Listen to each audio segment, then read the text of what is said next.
I saw this video from Cybertron Photography. He was cited for third degree criminal trespass. Was it contempt of cop? Absolutely. Did he bring it on himself, though? Probably. He did treat the cops very dismissively with a lot of contempt. Um, should that change anything? Well, if it is a valid citation, then unfortunately it's a valid citation.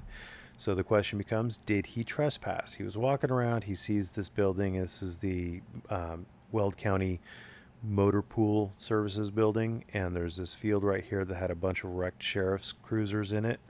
He entered this property. He went and filmed these, left the property. They ended up citing him for third degree criminal trespass. What is third degree criminal trespass? It's 18-4 504. A person commits a crime of third degree criminal trespass if such person unlawfully enters or remains in or upon the premises of another. Both of those have meanings. Premises has a meaning, and unlawfully enters or remains has a meaning. So this is 18-4 201 definitions. So 18-4 504, notice it's 18-4. This is also 18-4. So these definitions work for the whole 18-4 article. Person enters unlawfully or remains unlawfully in or upon the premises when the person is not licensed, invited, or otherwise privileged to do so. Licensed means that they're there for your benefit. No, for their benefit. There we go. License is their benefit. So if your buddy comes over to play Xbox, he's there for his benefit. He's going to come over, he's going to drink your beer, he's going to play Xbox, and that he's going to have fun. Invitees are people who are there like shoppers. Somebody who's coming in, you're inviting them in so that they can spend their money. That would be an invitee. Otherwise privileged would be like a firefighter coming in to put out a fire, a mailman coming in to deliver mail, a meter reader coming in to read your gas meter. That would be privileged.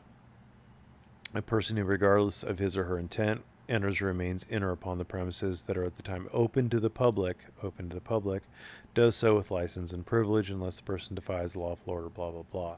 So was this field open to the public? No, it is not. Open to the public is like a public library, a public, like the police station. They're open to allow the people to come in and do business there, to take advantage of the facilities. They're literally there for the people to come in. This field is there literally for wrecked sheriff's cruisers to be placed on it. A library is literally there for people to come in and read books. So you notice the difference. One is open to the public. You notice it's at the time open to the public. So like a library isn't open 24/7, but even if it was, it has to be open to the public. This was not open to the public.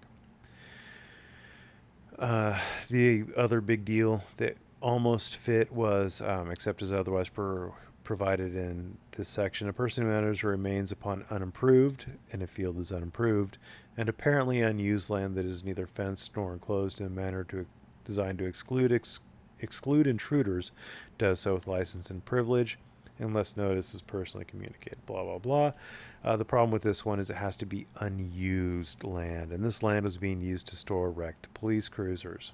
It has to be apparently unused. So, like if it was a parcel of land that was being used to grow timber, that may look like it's apparently unused, but a piece of land, police cars don't just grow up out of empty fields. So this was used. It was obviously used, as unfortunate as that may be. Premises is defined as real property. So real property means land. Personal property would be stuff you could pick up and carry with you, like your iPad or your pants or whatever. Real property is land. So field is real property. So he actually meets all the definitions of it. The only other possible sticky wicket would be of another. He did try to make it out that Weld County is owned by the public and it's public property and therefore it has to be open to the public. That is legally a frivolous argument. You don't own a portion of the county. The county may own property and the county will allow people access to whatever portions of the property it wants, like again the county library, a county swimming pool, a county park, things like that.